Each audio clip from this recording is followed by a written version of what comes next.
उस मैसेज को पढ़ने के बाद भर बरसात में भी उसका चेहरा सूरज की तरह खिल उठा था। लकी ने इस मैसेज को पढ़कर खत्म किया ही था कि उसके फोन पर बारिश की बूंदें जमा होने लगी थीं। लकी ने थोड़ी देर की खुशी मनाने के बाद याद किया कि वो सच में गरीब नहीं था। असल में उसके परिवार ने उसे एक परीक्षा में डाल रखा था जिसका नाम था गरीबी अभ्यास परीक्षा। इस परीक्षा के तहत लकी को अग्रवाल खानदान में उसके नाम की जमीन और जायदाद पर तभी हक मिलने वाला था जब वो इस परीक्षा को पास कर लेता। अचानक से उसे याद आया कि वो गरीब नहीं था बल्कि गरीब होने की परीक्षा दे रहा था। हालांकि परीक्षा देते देते उसे 8 बरस हो चुके थे, इसलिए उसे एहसास होने लगा था कि वो कभी परीक्षा को पास ही नहीं कर पाएगा और हमेशा हमेशा के लिए गरीब ही रह जाएगा। अच्छा हुआ चली गई, अब मिलना कभी। लकी ने होटल की तीसरी मंजिल की ओर देखा और पानी के अंदर ही अपना पैर पटक दिया। वो डिंपल को कोस रहा था। उसने अपनी मोटरसाइकिल उठाई और फिर से चमन मेडिकल स्टोर जाने के लिए मुड़ने लगा।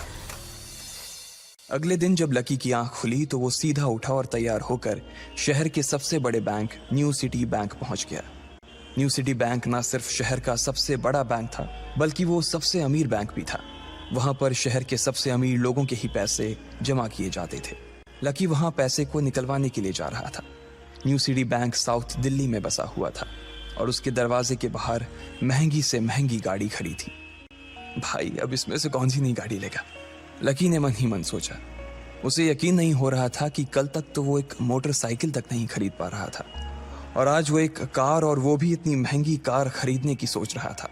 फिर उसने अपनी नजर गाड़ी पर से हटाई और बैंक के अंदर जाने लगा। उसने देखा कि बाहर बहुत भीड़ थी और महंगे से महंगे कपड़े पहने लोग बैंक के अंदर जा रहे थे। कहाँ दवाओं की बदबू और कहाँ ये खुशबू। उसने एक बहुत ही गहरी सांस के अंदर ज्यादा से ज्यादा खुशबू को समेटने की कोशिश करते हुए अपने मन में सोचा, लेकिन अगले ही पल उसके मन में संकोच पैदा हो गया था। रातों रात लकी की किस्मत तो बदल गई थी, लेकिन उसके कपड़े नहीं बदल पाए थे। इतने बड़े बैंक में वो वही कपड़े पहनकर आ गया था जो वो अक्सर अपने काम पर पहन कर जाता था। पैसे लेते ही ना सबसे पहले नए कपड़े खरीदने हैं, लकी ने अपने आप से कहा और फिर बैंक के अंदर दाखिल होने लगा। जैसे ही उसने दरवाजे को धक्का दिया उसे आवाज आई, आउच! लकी थोड़ा सा हड़बड़ी में दिखाई दे रहा था और इस जल्दबाजी के चक्कर में वो एक लंबे बाल वाली लड़की से जा टकराया था जो कि उसके बगल में ही चल रही थी। माफ करना, मैं आपको देख नहीं पाया, सॉरी। लकी ने तुरंत उससे हाथ जोड़कर माफी मांगते हुए कहा। उस लड़की ने इतने अच्छे कपड़े पहन रखे थे कि उसे देखकर ही लग रहा था कि वो किसी अमीर घराने की लड़की थी, इसलिए सॉरी बोलते वक्त ना चाहते हुए भी लकी के हाथ उसके सामने जुड़ गए थे। लेकिन जब उस लड़की ने लकी के कपड़े और उसके हुलिये को देखा तो उसने अपनी नाक भौं सिकोड़ ली। वो लगभग हर रोज इस बैंक में आया और जाया करती थी, लेकिन उसने आज तक इस बैंक के अंदर लकी जैसे फटीचर आदमी को घुसते हुए नहीं देखा था। उसके बालों में से आंवले के तेल की गंध आ रही थी। उसने गुस्से भरी नजरों से लकी की ओर देखा और बोली, क्यों नहीं देख पाए? मैं क्या ट्रांसपेरेंट हूं? तुम्हें इतनी बड़ी लड़की दिखाई नहीं देती? इससे पहले कि बात आगे बढ़ती, उस लड़की ने देखा कि इस बैंक की मैनेजर यास्मीन पटेल उन दोनों की ओर बढ़ी चली आ रही है। उसने भी लकी को देखकर वैसी ही शक्ल बनाई थी जैसी शक्ल उस लंबी लड़की ने बनाई थी। I am so sorry miss, आपको कहीं लगी तो नहीं? यास्मीन ने उस लड़की से पूछा और फिर घिन्न भरी नजरों से लकी की ओर देखने लगी। लकी तमतमाती आंखों से उन दोनों को देखा जा रहा था। वो जानता था कि उसने इतनी जोर से भी दरवाजा नहीं खोला कि उसे चोट लग जाए, लेकिन असल में उसे यह मालूम नहीं था कि वो लोग उसे नहीं बल्कि उसके कपड़े को देख रहे थे। यास्मीन ने लकी को ऊपर से नीचे तक देखा और ना जाने उसके मन में क्यों शक पैदा हो गया। क्या आप मुझे बता सकते हैं कि आप यहाँ पर किस काम से आए हैं? यास्मीन ने बड़ी मुश्किल से अपने चेहरे पर एक मुस्कान लाते हुए कहा। वो उसका हुलिया देखकर ही समझ गई थी कि वो यहाँ का कस्टमर तो नहीं था। लकी ने अपने आप को संभाला और कहा, हाँ वो मैं अपना पैसा निकलवाने के लिए आया था। पैसे निकलवाने के लिए आए हो? यास्मीन ने लकी की बात को ही दोहराते हुए कहा। वैसे तो वो लकी की बात पर जोर से हंसना चाहती थी, लेकिन उसने अपने आप को थोड़ा सा काबू में कर लिया था। लकी की बात सुनकर उसे लग रहा था कि वो कोई पागल था जो यहाँ जबरदस्ती घुसा चला आ रहा था। हाँ तो क्या आपके पास कार्ड है?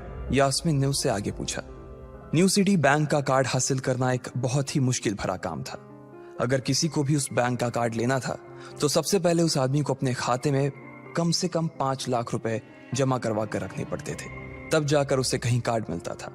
लेकिन लकी तो पहली बार ही यहाँ आ रहा था, इसलिए उसके पास कार्ड होने की कोई संभावना ही नहीं थी। लकी जब यास्मीन के सवाल का जवाब नहीं दे पाया तो यास्मीन ने फिर उससे पूछा, मैं पूछ रही हूं कि आपके पास कार्ड है? वो समझ गई थी कि लकी पागल ही था जो कहीं से भागकर सीधा उनके बैंक में आ गया था। कार्ड नहीं मेरे पास। लकी ने उसके सवाल का जवाब दिया और वो फिर इधर उधर देखने लगा। जैसे ही उस लंबे बालों वाली लड़की ने लकी का जवाब सुना तो वो खिलखिलाकर हंस पड़ी। यास्मीन को तो सिर्फ लग रहा था कि वो पागल है, लेकिन वो लड़की तो अपने मन में मान चुकी थी कि यह लड़का कोई पागल ही है जो कहीं झोपड़ पट्टी से यहाँ आ गया है। इससे पहले कि आगे कोई कुछ कह पाता, उस लंबे बालों वाली लड़की के पिता वहां आ गए और बोले, चलो बेटी। उनके हाथों में कुछ कागजात थे। लकी ने देखा कि उन्होंने महंगा सा सूट पहन रखा था। उस लड़की ने यास्मीन के दोनों हाथों को पकड़ा और बोली, यास्मीन देखो, अगर इस तरह के सड़क छाप लोग तुम्हारे बैंक में ऐसे ही घुसते चले आए ना और बाकी कस्टमर्स को परेशान करने लगे तो तुम्हारे बैंक की इमेज और उसके शेयर्स दोनों को काफी नुकसान होगा। एक मैनेजर होने के नाते तुम्हें इन सब चीजों का ध्यान रखना चाहिए। मुझे उम्मीद है कि आगे मेरे साथ ऐसा कुछ नहीं होगा। उस लड़की ने कहा और अपने पिता के साथ बैंक के बाहर चली गई। अपना ध्यान रखना कोयल मैडम, मैनेजर ने उसकी गाड़ी तक छोड़ने के लिए आते हुए कहा। आज तो वो बाल बाल बच गई थी। कोयल और उसके पिता इस बैंक के सबसे पुराने और सबसे वफादार कस्टमर्स थे। अगर आज यास्मीन उन्हें नाराज कर देती और वो उसके बैंक से अपना खाता बंद करवा देते तो शायद यास्मीन की नौकरी तक जा सकती थी। और यह सब हो रहा था उस पागल लकी की वजह से। इसे जल्द से जल्द यहां से भगाना पड़ेगा, यास्मीन ने अपने आप से कहा और फिर बैंक के अंदर आने लगी। यास्मीन उसे अपने बैंक से बाहर निकालने के तरीके के बारे में सोच रही थी, मगर जैसे ही वो बैंक में दाखिल हुई उसने देखा कि लकी वहां था ही नहीं। अरे, अब ये कहां चला गया? उसने अपने आप से पूछा। वो इधर उधर देखने लगी, लेकिन लकी वहां भी नहीं था। यास्मीन को अच्छे से पता था कि वो उसके सामने तो बाहर नहीं निकला था। इसका मतलब था कि वो बैंक के अंदर ही था, लेकिन यास्मीन उसे ढूंढ नहीं पा रही थी। कुछ देर तक बैंक के सारे कोनों को देख लेने के बाद यास्मीन को लगा कि शायद लकी यहाँ बहुत ही असहज महसूस कर रहा होगा, और जब वो कोयल को दरवाजे पर छोड़ने के लिए आई तब उसके पीछे पीछे वो भी निकल गया होगा। चलो जान बची, यास्मीन ने अपने आप से कहा और अपने केबिन में आकर बैठ गई। जैसे ही उसने आज के दिन की पहली फाइल उठाई थी उसे किसी एक की झलक दिखी। ये कोई और नहीं बल्कि लकी ही था। अरे, ये कहां छिपा हुआ था? यास्मीन ने अपने आप से ही कहा और तुरंत फाइल को टेबल पर रखकर वो ऑफिस के बाहर आ गई। उसने देखा कि लकी बैंक के VIP लॉन्ज के बाहर खड़ा था और उसके खंबे की आड़ की वजह से वो यास्मीन की नजर